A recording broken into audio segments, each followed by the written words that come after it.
আসসালামু আলাইকুম। এখন শুনবেন সংবাদ শিরোনাম। সোমবার হতে পারে নবনির্বাচিত সংসদ সদস্যদের শপথ পাঠ করাতে পারেন প্রধান বিচারপতি জুবায়ের রহমান চৌধুরী। বিএনপির গুলশান কার্যালয়ে ফুল নিয়ে উৎসুক নেতাকর্মীর ভিড়। কোনো নির্দিষ্ট দেশ নয়, পররাষ্ট্রনীতিতে বাংলাদেশের স্বার্থ দেখা হবে বললেন আমির খসরু। চট্টগ্রাম, কক্সবাজার ও 3 পার্বত্য জেলায় প্রত্যাশিত ফল পেয়েছে বিএনপি। 23 আসনের 21টিতে ধানের শীষের জয়, প্রতিরোধী গড়ে তুলতে পারেনি প্রতীক। রাজশাহী বিভাগে বিএনপির ভোটের হার বাড়লেও কমেছে আসন, আগের তুলনায় ভালো করেছে জামায়াত। রংপুর বিভাগেও 11 দলীয় ঐক্যের জয়জয়কার। আসসালামু আলাইকুম। এতক্ষণ শুনছিলেন সংবাদ শিরোনাম, এখন শুনবেন বিস্তারিত। আগামী 16 ফেব্রুয়ারি ত্রয়োদশ জাতীয় সংসদ নির্বাচনে নবনির্বাচিত সংসদ সদস্যদের শপথ পাঠ করাতে পারেন প্রধান বিচারপতি জুবায়ের রহমান চৌধুরী। রাষ্ট্রপতির মনোনীত প্রতিনিধি হিসেবে তিনি এই শপথ পাঠ করাবেন। প্রধান উপদেষ্টার কার্যালয়ে এক বৈঠকে এই সিদ্ধান্ত নেওয়া হয় বলে জানা গেছে।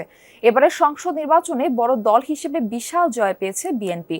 নির্বাচন কমিশনের ঘোষিত ফল অনুযায়ী 297 আসনের 209টি পেয়েছে বিএনপি, জামায়াত পেয়েছে 67 আসন আর এনসিপি পেয়েছে 6 আসন। 7 জন স্বতন্ত্র প্রার্থীও যাচ্ছেন এবারের সংসদে। চূড়ান্ত ফলে 212 আসনের বিশাল জয় পেয়েছে বিএনপি চেয়ারম্যান তারেক রহমানের নেতৃত্বাধীন জোট। এখন অপেক্ষা গেজেট প্রকাশ, শপথ গ্রহণ এবং মন্ত্রিসভা গঠনের। নির্বাচনের জয়কে গণতন্ত্রের বিজয় আখ্যা দিয়েছেন বিএনপির স্থায়ী কমিটির সদস্য আমির খসরু মাহমুদ চৌধুরী। বলেছেন, কোনো নির্দিষ্ট দেশ নয়, পররাষ্ট্রনীতিতে দেখা হবে বাংলাদেশের স্বার্থ। ভারতের প্রধানমন্ত্রী নরেন্দ্র মোদী শুভেচ্ছা জানানোয় কৃতজ্ঞতা জানিয়েছে বিএনপি। নির্বাচন পরিচালনা কমিটির মুখপাত্র বলেন, বিএনপিকে শুভেচ্ছা জানাচ্ছে বিশ্বের বিভিন্ন দেশ। জুমার নামাজ আদায় করে দুপুরের পর গুলশানের দলীয় কার্যালয়ে যান বিএনপি চেয়ারম্যান তারেক রহমান। একে একে প্রবেশ করেন দলের শীর্ষস্থানীয় বেশ কয়েকজন নেতা। এ সময় দলের শীর্ষ নেতার সঙ্গে মন্ত্রিসভা গঠন, শপথ গ্রহণ অনুষ্ঠান সহ নানা বিষয় নিয়ে আলোচনা হয়। কার্যালয় থেকে বের হয়ে বিএনপি নির্বাচন পরিচালনা কমিটির মুখপাত্র বলেন, বিজয় নিশ্চিত হওয়ার পর তারেক রহমানকে শুভেচ্ছা জানাচ্ছেন বিশ্ব নেতারা। বিএনপি বাংলাদেশের সবচেয়ে বড় দল, জনপ্রিয় দল।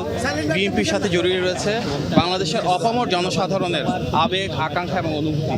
গণমানুষের দল, তৃণমূলের ক্ষমতায়নের দল, বাংলাদেশের স্বাধীনতা, সার্বভৌমত্ব এবং জাতীয়তাবাদের ধারক এই রাজনৈতিক দলটির প্রতি জনগণের যে অসাধারণ ভালোবাসা রয়েছে তারই বহিঃপ্রকাশ এই নির্বাচন, যেখানে আমরা দেখেছি অপ্রতিরোধ্য নিরঙ্কুশ বিজয়। রাতে দলীয় কার্যালয় থেকে বের হয়ে স্থায়ী কমিটির সদস্য আমির খসরু মাহমুদ চৌধুরী বলেন, এ বিজয় গণতন্ত্রের বিজয়। বাংলাদেশের জনগণের আস্থা অর্জন করেছি, আস্থাটা রাখতে হবে। এটা অনেক বিশাল কাজ। কোনো দেশ কেন্দ্রিক আমাদের কোনো পররাষ্ট্রনীতি নাই। আমাদের পররাষ্ট্রনীতি সব দেশের সাথে, বাংলাদেশের মানুষের সাথে, বাংলাদেশের সাথে। সকাল থেকে গুলশানের কার্যালয়ে ভিড় উৎসুক মানুষের। বিভিন্ন এলাকা থেকে ফুল নিয়েও আসেন অনেক দলীয় কর্মী সমর্থক। বৃহত্তর চট্টগ্রামে ভোটযুদ্ধে বিএনপির জয়কার। চট্টগ্রাম, কক্সবাজার ও 3 পার্বত্য জেলার 23 আসনের মধ্যে 21টি বিএনপি এবং 2টি আসন পেয়েছে জামায়াত ইসলামী। বেশিরভাগ আসনে ভোটের ব্যবধান অনেক বেশি, তেমন প্রতিদ্বন্দ্বিতাই হয়নি। চট্টগ্রামে বিএনপির বিজয়ী 14 প্রার্থীর মধ্যে 10 জনই নতুন মুখ। আগে থেকে যা ধারণা করা হচ্ছিল, চট্টগ্রামে ভোটের ফলাফলও ঠিক যেন তাই। বিএনপির জয়কার। চট্টগ্রামে 16টি আসনের মধ্যে 14টিতে জিতেছে ধানের শীষের প্রার্থী। এর মধ্যে 4 জন আগেও একাধিকবার সংসদ সদস্য নির্বাচিত হয়েছেন, বাকি 10 জনই নতুন মুখ। জনগণের প্রত্যাশা অনেক বেশি। এই দায়িত্ব কিভাবে পালন করবো সেটাই হচ্ছে মূল কথা। এটা বিজয়ের কোনো ব্যাপার না, এটা আস্থার ব্যাপার। এই আস্থাটা আমরা কিভাবে রাখতে পারি সেই গুরু দায়িত্ব আমাদের উপর আছে। সেই বোঝাটা আমাদেরকে বহন করতে হবে। কঠিন লড়াইয়ে জিতে প্রথমবার সংসদ সদস্য নির্বাচিত হন বিএনপির 10 নতুন মুখ। জয়ের পর দলীয় নেতাকর্মী ও এলাকার মানুষের ঢল নামে প্রত্যেকের বাড়িতে। সাতকানিয়া ও বাঁশখালী আসনেও বিএনপি নতুন 2 জনকে প্রার্থী করেছিল, তবে দুজনেই হেরেছেন। 5 বছর পরও যেন তাদেরকে বলতে পারি, আমরা আপনাদের যে আস্থা দিয়েছেন, যে কথাগুলি আমরা বলেছি, সে কথাগুলো আমরা এতটুকু রাখতে পেরেছি। নিরাপদ বাংলাদেশ, গণতান্ত্রিক বাংলাদেশ, মানুষের অধিকারের বাংলাদেশ প্রতিষ্ঠার যে স্বপ্ন মানুষ দেখেছে, ভোটাররা দেখেছে, আমরা সেই স্বপ্ন বাস্তবায়নে আমাদের সর্বোচ্চ দিয়ে আমরা চেষ্টা করব। সাতকানিয়া লোহাগাড়া নিয়ে গঠিত চট্টগ্রাম 15 আসনে জামায়াতে ইসলামের আধিপত্য বেশি। সেখানে বিএনপি প্রার্থীকে হারিয়ে জিতেছেন দাঁড়িপাল্লার প্রার্থী শাহজাহান চৌধুরী। তবে চট্টগ্রাম 16 আসনে জিতে প্রথমবার সংসদ সদস্য হয়ে চমক দেখান জামায়াতের প্রার্থী জহিরুল ইসলাম। বাকি আসনগুলোতে তেমন প্রতিদ্বন্দ্বিতা করতে পারেনি দলটি। এভাবে আসন ওয়াইজ আমাদের ইলেকশন করার অভিজ্ঞতা অনেক কম আছে। 17 বছরে আমাদের লোকগুলো ট্রমার মধ্যে ছিল। সব মিলিয়ে যে একটি জায়গা থেকে বেরিয়ে আসতে যে সময়টা লাগে, এই জায়গায় আমাদের কিছু গ্যাপ আছে। 3 পার্বত্য জেলায়ও বিএনপির জয় জয়কার। রাঙ্গামাটি, বান্দরবান এবং খাগড়াছড়িতে ধানের শীষের প্রার্থীর সাথে প্রতিদ্বন্দ্বী অন্য প্রার্থীদের ভোটের ব্যবধান অনেক বেশি। কোনো বৈষম্য থাকবে না উন্নয়নের ক্ষেত্রে। এখানে শিক্ষা, স্বাস্থ্য, মহিলাদের কর্মসংস্থানের সুযোগ, যুবকদের কর্মসংস্থানের সুযোগ, সর্বক্ষেত্রে এটা একটা সাম্প্রদায়িক সম্প্রীতি রাঙামাটি গড়ে তুলব আমি। পার্বত্য জেলা আগামী দিনের সুন্দর সম্প্রীতি এবং সংহতির ভিতরে এবং আমরা যেন বাস করতে পারি, এটার জন্য একটা অত্যন্ত বেশি একটা ইতিবাচক দিক। রাজশাহী বিভাগে প্রথমবারের জাতীয় নির্বাচনে আসন জয়ে 2 অঙ্কের ঘর পেরিয়েছে জামায়াত ইসলামী। একই সাথে বেড়েছে ভোট প্রাপ্তির হার। বিপরীতে 1991 সালের পর থেকে গ্রহণযোগ্য নির্বাচনগুলোতে এই বিভাগে অন্তত একটি আসন নিশ্চিত করলেও এবার জাতীয় পার্টির অর্জন শূন্য। 8 জেলায় 39টি আসনের সিংহভাগ দখলে নেওয়া বিএনপির ভোটের হার বেড়েছে। তবে সবশেষ সরকার গঠনের তুলনায় তারা আসন পেয়েছে কম।